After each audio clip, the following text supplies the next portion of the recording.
So started. Okay, so that should be on. Fantastic. So as I said, I hope that thinking a little bit about team cohesion today feels like a relevant topic to you guys. And what I really wanted to give you an opportunity first to touch base with each other, and as what we usually do, having a couple of moments, 10 minutes or so to talk about or reflect on a couple of questions. And then I will talk a little bit more about team cohesion.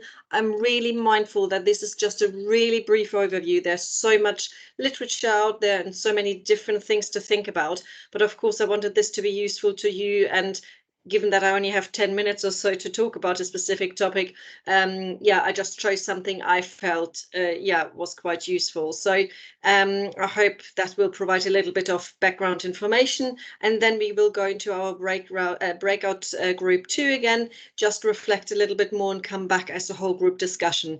And what I really would value today, maybe towards the end of the group discussion, maybe having a little bit the chance to touch base with you guys as well, and thinking a little bit about the next few sessions, what you would find useful, and how people feel this, one session every other week is okay or is going. I'm mindful it's only the second time we're doing it like this, but as I'm usually not part of the breakout groups, it's really difficult otherwise to get any feedback. So if people don't mind, that would be much appreciated. So if you maybe then go straight away in the first breakout groups, and Anna, if you just click on the next slide before you do that. Thank you. So what I would like you guys to think about is thinking how you have experienced team cohesion in your teams in recent weeks. So where you feel your team is at and how you have felt it has been over the recent weeks. And then I guess specifically thinking a bit if you feel it has changed since the pandemic, from before or when it started. And for some of you, there might have been marked changes in their teams. For others, there hasn't. But it might be just useful to touch base a little bit where you feel your teams are at. I will put the questions in the chat in a moment. And Anna, if you don't mind distributing or creating the breakout rooms. I've just put the questions in the chat, Judith. Super, thank you. Okay, I'm just going to create rooms in just a moment. Okay. So just trying to start the rooms now. Thanks, Anna. And then just 10 minutes time, I suppose. Super.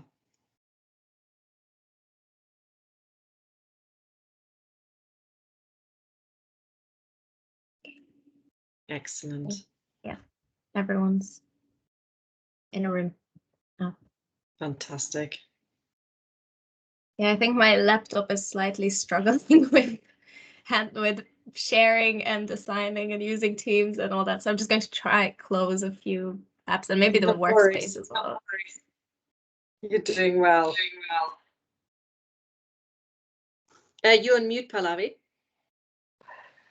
Would you mind, Anna, popping me into a breakout room as well, please? Of course. Thank you.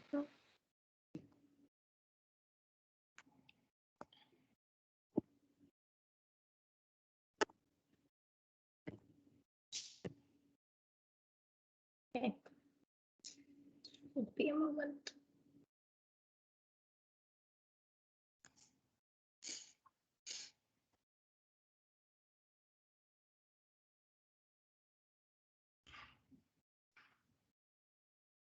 Excellent, super. I don't know, do you reckon it is that I couldn't share because you did the invite for this meeting? Because usually it shouldn't matter, should it? Oh, everyone should be able to share. Because I tried it early on and I got it up, and then suddenly I had a problem. And I got, oh my God, hopefully I can even get back into the meeting. And then it was okay. But yeah, anyway, we managed. That's the main thing. So, and it looks like you click on the sharing and it just doesn't do it, or what happens?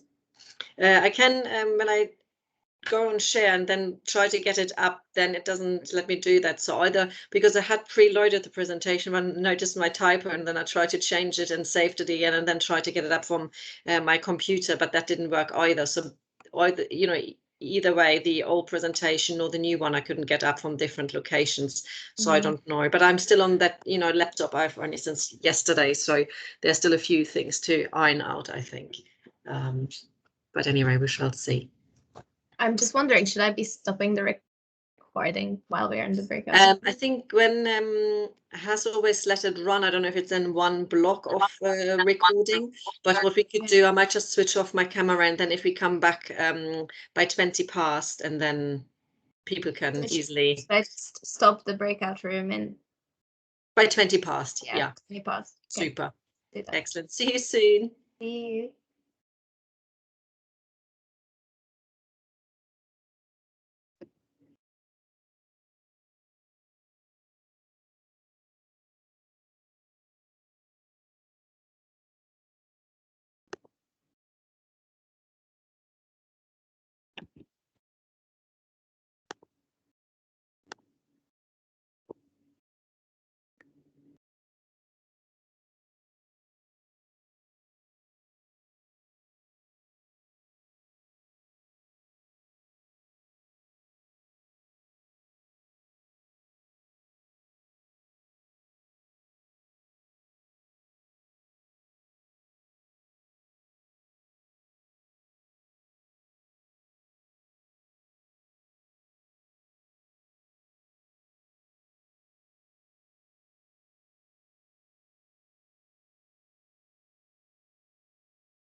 Shall I stop them now? I think we started at 9 past. Yeah, that would be perfect. Thank you. It will take a bit of time anyway. Not to worry.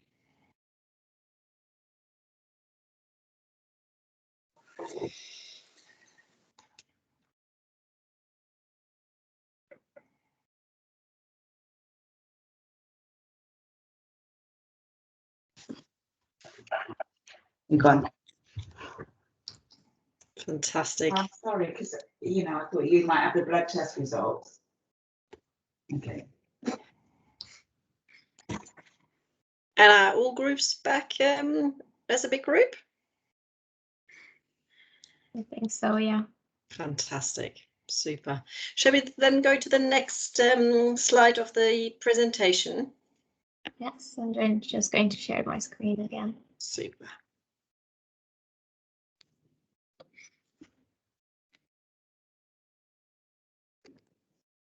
Excellent.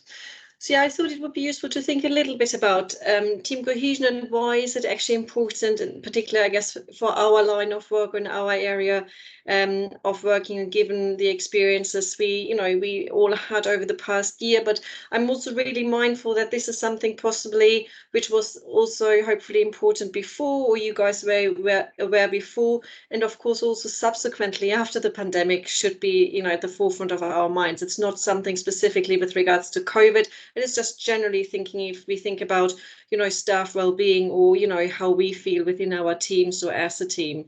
And if we think about team cohesion, one of, I guess, the definitions or how to describe it is the social process within a group of individuals who can either be pushed apart or come closer together. And this is maybe something in your small group discussions which came out as a theme, possibly based on the experience over the past year, but also where your teams were before and where you feel they're at now, that this is something which may have occurred.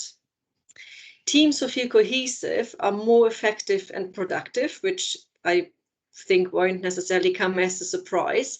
But with what this means with regards to, I guess, the work we are doing in healthcare, is that this is often linked to providing or being able to provide better patient care, or that patients feel more satisfied with the care they receive. And of course, also, I guess, from our point of view as employees, that if we feel we work within a cohesive team, or we are part of a team, that we feel more satisfied and happy when we are at work. And team cohesion is so much more than just, a functioning team, because I'm very mindful that people can work together or consider themselves as a team or temporary teams, but that doesn't mean that they have the sense of, togetherness, connectedness, and that they feel they can develop and flourish. And that is really, I guess, the important bit. So it's almost thinking a little bit about, what is kind of basic team cohesion, or what looks good enough, and what do we actually all want, for the teams we are part of. Do you mind moving to the next slide, Anna? And what is then important if we wanted to support team cohesion? I think one of the first things which really struck me, that of course we need to make space for that. So we need to, create an environment where people actually feel comfortable to share their thoughts and feelings, and that there's actually the acknowledgement and the willingness that we are able to listen to others as well, so that it's not just, of course, about our own views or what we think is important. And the reason why I put this also as the first point is that usually when people have talked to me about when team cohesion either became an issue or was talked about, or the focus, it is usually in the context when something has gone wrong, or if mistakes have been made, or there are any investigations and all the rest of it. And that already sets quite a, I guess, specific tone, or can be quite a challenge already to create this environment that people actually feel able to share and talk about, what is going on for them. A second point of what is really important is, I guess, to help individuals or members of the team to develop, well, emotional intelligence. I think we all, of course, have or feel emotionally, aware. But I think, again, just really allowing that space, that we have time to reflect on how we might be feeling in a certain environment with certain people present in certain situations, but also being aware of how others around us might feel. And, I'm pretty sure if you think back to recent examples, or generally examples, there will be a few situations where you may have felt that was difficult for your teams, or also situations hopefully where you felt that was actually really, people were really good at that, or the team was really good at that, being, supportive of each other, being mindful of what was going on for people as a group, not just for individuals. And of course, as with, most things, it's really important to think about communication, having a shared and mutual understanding. And if we think about team cohesion, how we can foster that as well, because that's usually when people say it is tricky to work within a team, if communication is difficult, or if there's just not a shared understanding, for example, what the goals are or what the team works towards to. Would you mind going to the next slide? I think what is also really important to say is that actually it is absolutely normal and okay that there are conflicts in teams. And I think you can't be part of a team without having at some point some conflict to manage or disagreement. So I know it's a bit of a, I guess, catchphrase often used, but in a way we just need to agree that we disagree, and that is okay. Just being respectful and mindful of other people's opinions, but of course being able to illustrate or express our own opinion as well. And it is really important, if conflicts arise or there are problems, to kind of address them straight away so that they don't linger, because again, usually that is then when people feel like it is really difficult to come back from that, or problems just drag on, or the whole atmosphere within the team can become really difficult, and to some degree for some teams they describe that as toxic. It's also, of course, really important to actually name the elephant in the room. So I think there's often this notion everyone is kind of aware there is a problem, but no one dares to say. And that is, crucial if we want to address, or if we want to problem solve, if we want to move on, then we actually need to have a shared understanding what is actually the difficulty, or what are we actually talking about. And as I said, accepting that conflicts are unavoidable, that doesn't mean you're not working within a good team, or that you're not doing a good job as a team. It just means, it's just a normal process which can occur if there are more than, if there's several people present or part of a team. And I really liked in my reference slide, I put the link to the websites where I took most of the information from. And I really liked that there were really simple steps, we can follow within our teams, or to kind of help improve team cohesion. And this is basically a really simple 3-step process. Understanding, of course, our own reactions to conflict, so why we might be feeling in a certain way, or what it is for us which is difficult. As I said, then having the shared agreement that it's okay to disagree, and almost having an open and conflict-friendly culture, that it's almost invited. If there are difficulties, we are not shying away from it, we are open to talk about this.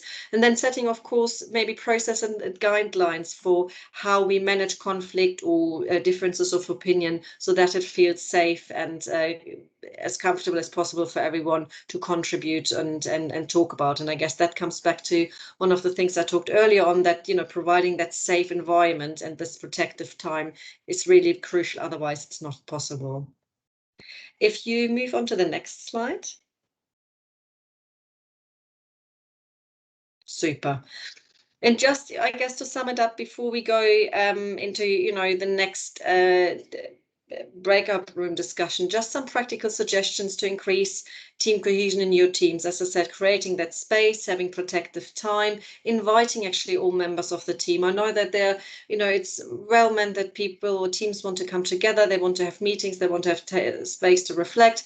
Sometimes, facilitated maybe even by, one of you, the well-being lead in a team, or, one of us from psychological medicine or children's psychological medicine. But actually, it's really important to have everyone there in the room. So that is the first, I know it sounds basic, but that is actually really important to acknowledge, that everyone is actually there, and that we try to, take care of that, so that no one feels excluded or feeling like I'm not important, or it's, done on my day off or whatever else. And of course, there are limits to what we can do if it's a big team and all the rest of it, but just having that shared agreement or shared understanding that is really important to have everyone in the room.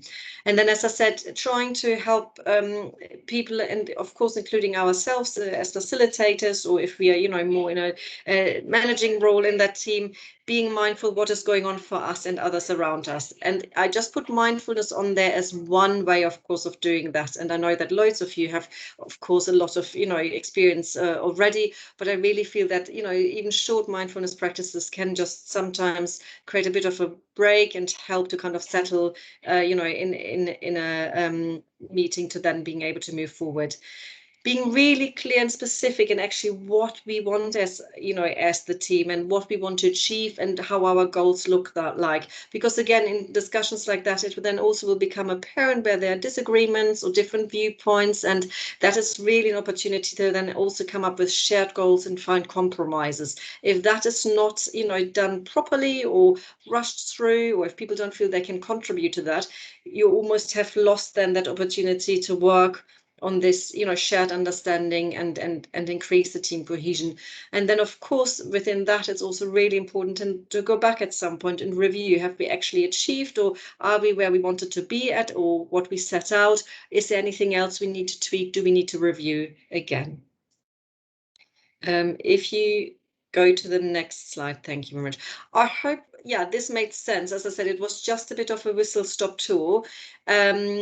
And I don't know if there are any questions. I can see Pallavi, I think, is writing in the chat at the moment. I think just the questions, because otherwise, if there are no glaring or really important questions, I would like to invite you to go into the breakout 2 now and think a bit about how you would like team cohesion to be in your team, and how skilled you feel your team members are in listening and communicating, because as I said, that is one of the key skills or the key aspects to think about. And then we come back for a big group discussion. Anna, if you wouldn't mind distributing or creating the groups, the rooms again. Yes, just started them, so everyone should be in their rooms in a minute. Super.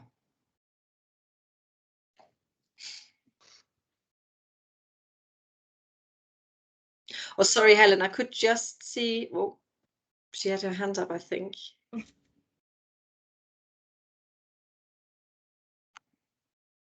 Well, no worries. I just need to make a note that I need to go back to Helen and ask if she wanted to ask something, because I don't think that it's in the chat. I have the chat open now.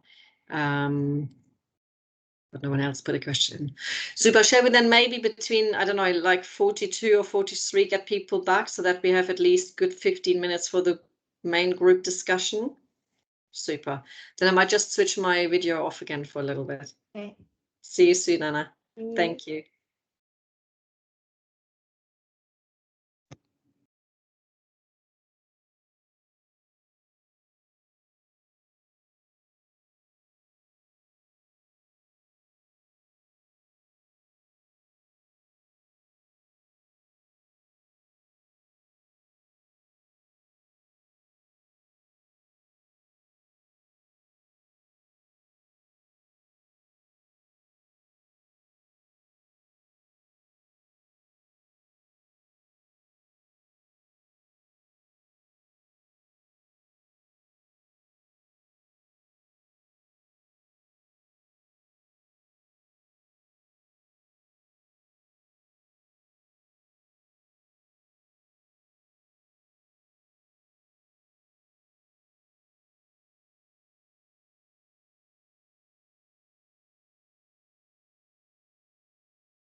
Hey. Hi. Do you slowly want to bring people back? Yeah, shall I start now? Thank you.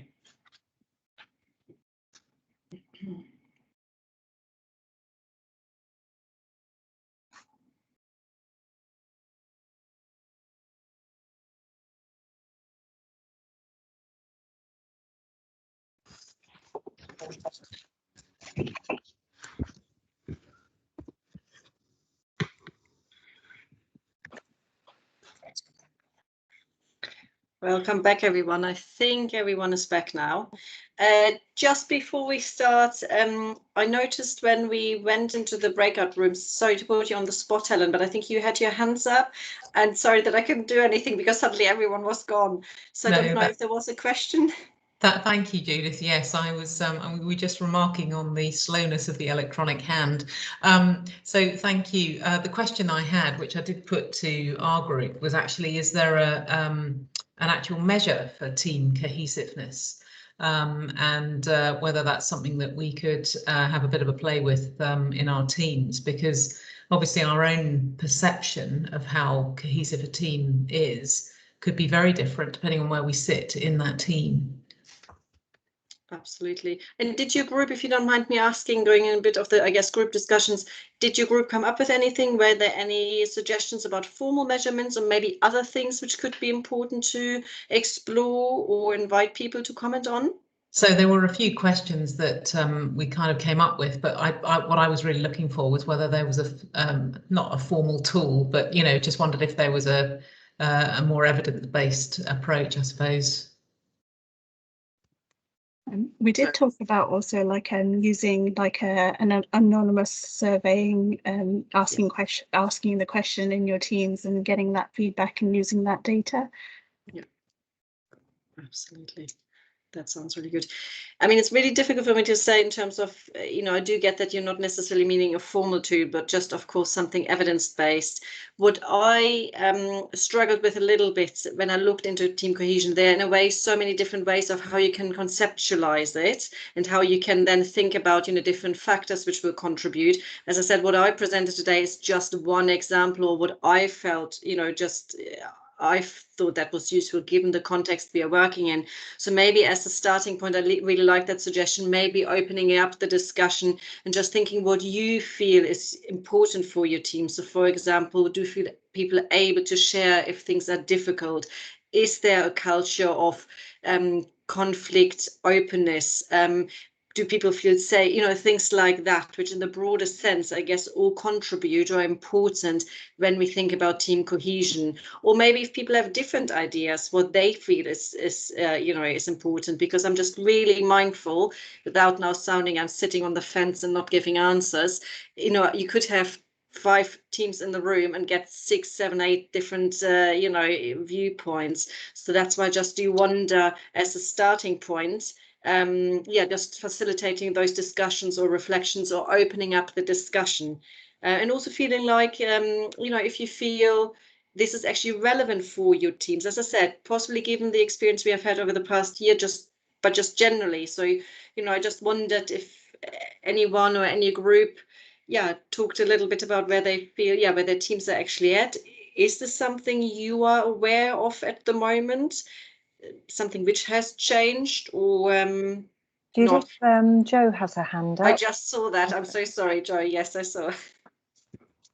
Thank you. I was just going to say in response to that, I mean, when I do team development sessions within my division, there's a team temperature check that I use that asks a lot of those type of questions, which is a good starting point, and then something we can use again sort of 6 months or so later to check in. And there's also an Athena coach, so that with the Athena team journey, there's lots of different tools within that as well that helps to measure team cohesion. Excuse the noise in the background. My dog's had an operation and got a vest on that he absolutely hates, so he's trying to drag himself around the room. But there are those sort of things that we have in the organisation already. Super. Is it something you're able to share? I don't know if you can put anything in the chat, or how we would be, or how we can distribute that, if there's anything to access, or should people contact you directly? So within each division there are Athena coaches, if anyone's interested in going exploring that or finding out more within a team. And I'm happy to speak to anyone about it. With the team temperature check I use, I'm happy to share with people, but I've also got a template that I can collate the results in, so I probably need a bit of explanation with it for people, but happy to share if anyone's interested. Super, thank you very much. I actually did think of that temperature check, and because, as you said, that's a really nice starting point. And yes, you've done it, haven't you? Yeah. Yes. So yeah, that might be useful. Any other comments, or anyone would like to share maybe things from their team discussion or group discussion, or where they feel their teams are at?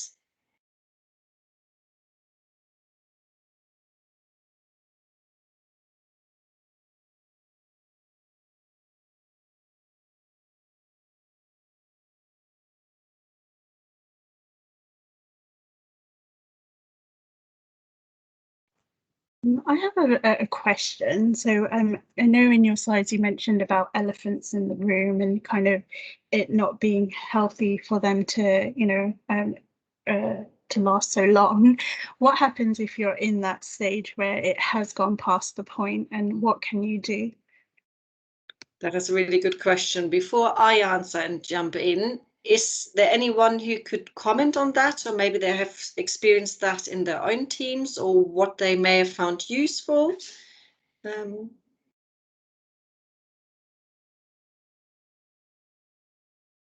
Rebecca, I can see your hands up as well. Yeah, I'd just say, I work in HR, so quite often this is where, when things have gone wrong is where, in the HR advisory service, at least, we kind of get called upon to sort of like, help, what do we do now? Things that, so, we obviously like to be able to deal with things before they get to that stage, but sometimes that doesn't happen, and things have gone wrong, and we'll kind of come in.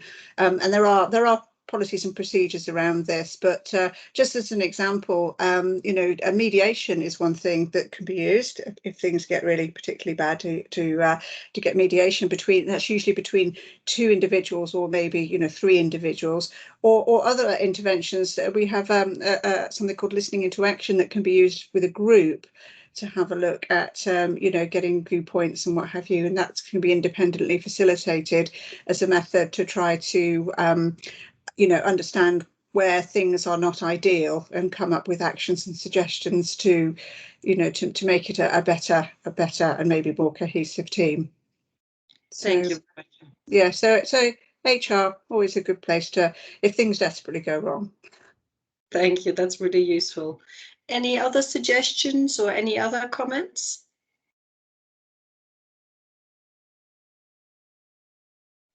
Because I was wondering, Shabana, if it was almost like, we do, have these situations where, we just notice there's a conflict in the team, and then possibly on the other side, on the other end of the spectrum, what Rebecca just said, and when things are really going wrong. And I do wonder, possibly in your mind, you had maybe something even more in between.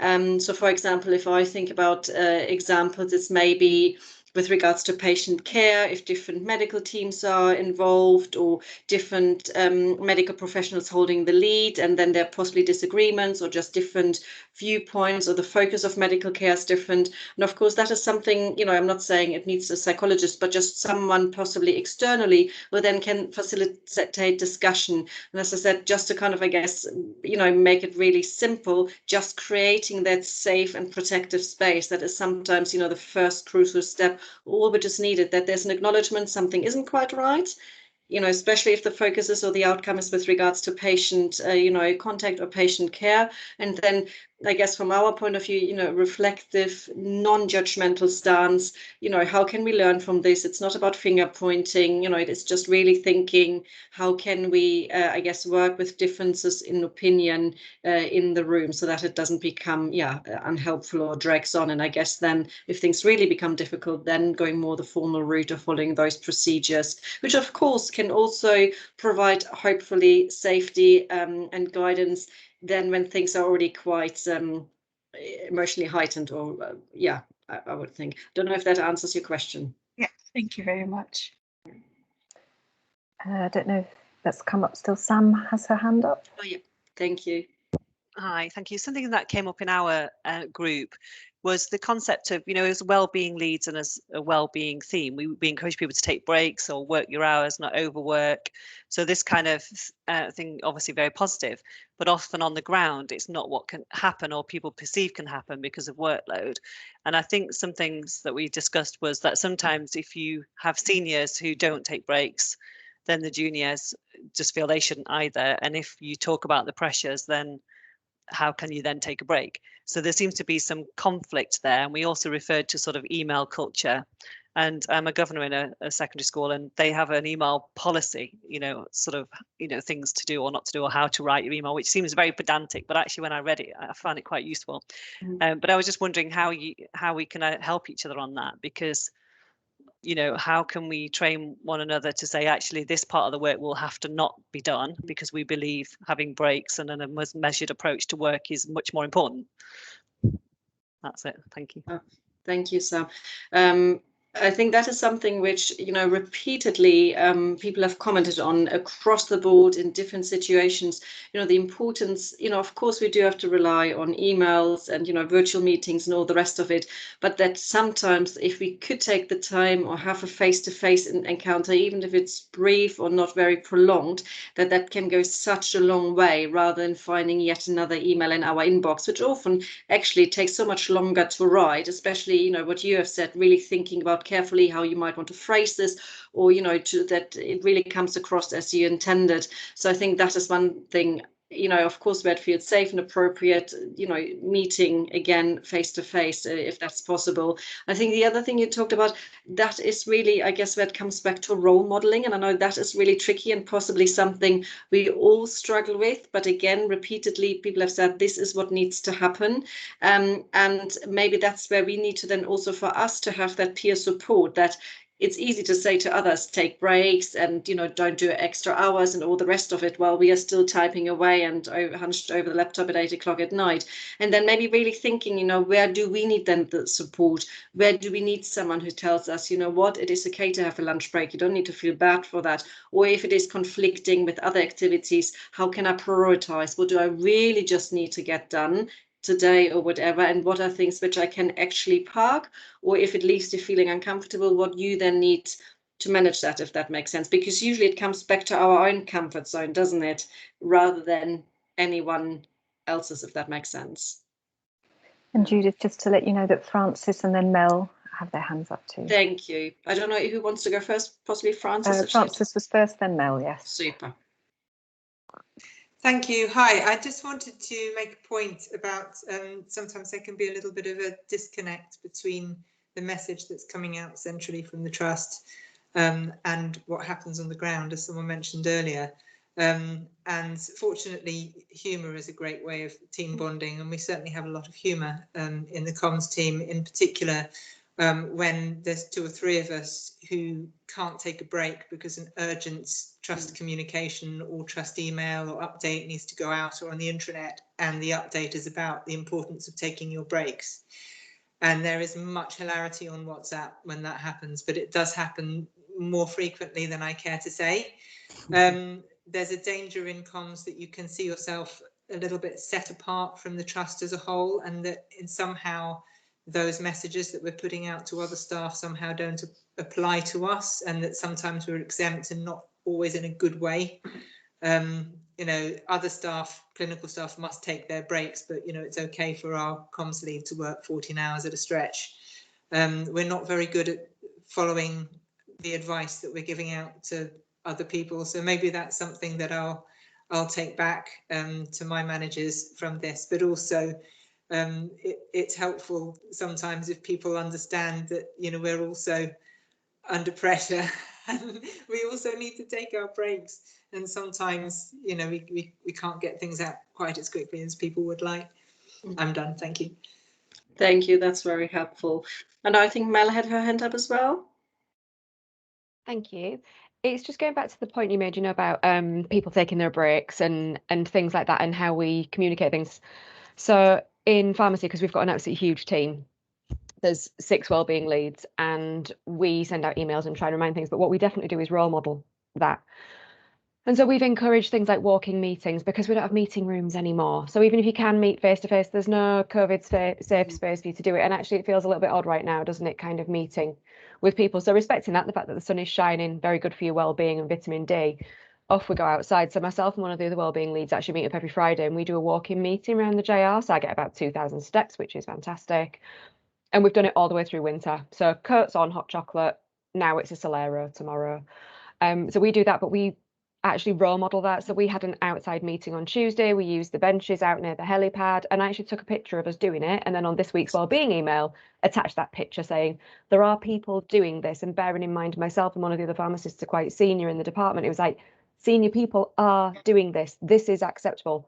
Go outside, have your meetings out there, go take your breaks. We have camping chairs, get outside. And again, I've taken pictures of us all sat having lunch before to kind of role model and encourage people to kind of do this. And then the other thing that I sent out yesterday as part of the email was something that came out of Knots in their leadership team about the resetting of your times for meetings in Outlook. So you can go in, you can reset the time so that a half-hour meeting is actually 25 minutes, that an hour-long meeting is actually 50. So it builds in breaks into your diary. Because when we used to do meetings where we actually went places, so if you do still need to do a Teams meeting, because obviously you can't walk if you're meeting on Teams, well, you can walk if you're meeting on Teams, but it makes it tricky and there's often a lot of road noise. That actually it builds in that time that you used to have moving between rooms where your brain idles, where you maybe nip to the loo, get a drink. So we've actually encouraged people to do that, and I've changed my Outlook settings now, so you get a 25-minute meeting instead of a 30-minute, because I need the breaks because I can't sit on Teams for a whole day. And so we're really trying to encourage people to do that as well. And even yesterday, I think sometimes it's everybody reminding everybody to take breaks. I don't think it's necessarily top down. I think that's a kind of a cross kind of thing, because I was in a meeting yesterday with our senior pharmacy managers and we joined the end of the meeting to feedback on some wellbeing stuff. And they had quite obviously been through the ringer in their meeting that I think they'd been having some real battles. So I actually said to them at the end, can I just remind you as your wellbeing lead that you all need to stop now and go for a walk? And I, for those of you in the JR, go to M&S and get a Solero. And they all just laughed at me. But, I'm there telling you that everybody needs to do this. So that's kind of the approach we've taken. And that's really little bits, because we're like I said, nearly 400 people across all the sites. So I can't take everybody for a Solero. I also can't afford to. But, I can happily go and walk with somebody for a meeting. So it's a little bit at a time, isn't it, that drip feed? Absolutely. Thank you very much, Mel, for sharing that. That's fantastic. Super. I can see that, Siobhan, I think you have your hand up as well, if that's not an old one. I was just going to say, going back to what Sam said about, having the trade-off if people take their breaks and workload not being achieved. But if you think about it, if you're kind of overworking yourself and you're not running on full capacity, then how much of yourself can you give? But then if you take that moment to take your break and recharge, then you'll probably be a lot more productive in the long run. Absolutely, that's a really important point. Super. On that note, I'm just really mindful of time, and we have already done an hour, so I don't know if you have any other meetings straight away, and there's possibly no time for Solero, even if I really like that idea. I just wondered, because of course I don't want to kind of, just cut the discussion off, but are there any final comments or anything anyone feel would be useful for us to talk about or share before we close for today? Judith, I was just going to say in my new role, what I've been doing is I've been taking down some notes of the really useful suggestions, and I may well be following up with some of you, if that's okay, around some of those ideas. It's been really, really useful. It's been a really good introduction for me to get a great sense of what all the great work that's going on and all the different suggestions. So watch out. Some of you will be getting an email from me, but thank you. Super, thank you, Ashley. Just to say, I'm mindful that I said at the beginning of the meeting, I really wanted your feedback as well, what might be useful in meetings to come, and if you feel having one meeting, every other week, it feels okay for the time being. So I haven't forgotten about that. And of course, please feel free to email me in between if you have any ideas, suggestions. I think today's really rich discussion has definitely given me a few pointers. And as I said, for the time being, we just continue with one meeting every other week. But as I said, it is under review, and please bear with me. It was lovely to see all of you today, and I hope to see you guys soon, the latest in 2 weeks' time. Many Bye, thanks. everyone. Bye-bye. Take care, everyone. Bye-bye. Super, I'm so sorry, Anna, I will have to go soon as well. Is there anything you think we need to talk about or follow up from today? No, I don't think so from today. Super. It went well. I was just wondering if when you were saying that possibly we will just get on to the same time every 2 weeks and maybe just stick to the one a week. Or maybe if you... So what I did, I don't know, because I thought I wanted to, so shall we stop the recording? Yeah. Not that it is a secret what we talk about, but I'm just mindful people don't need our rumble on.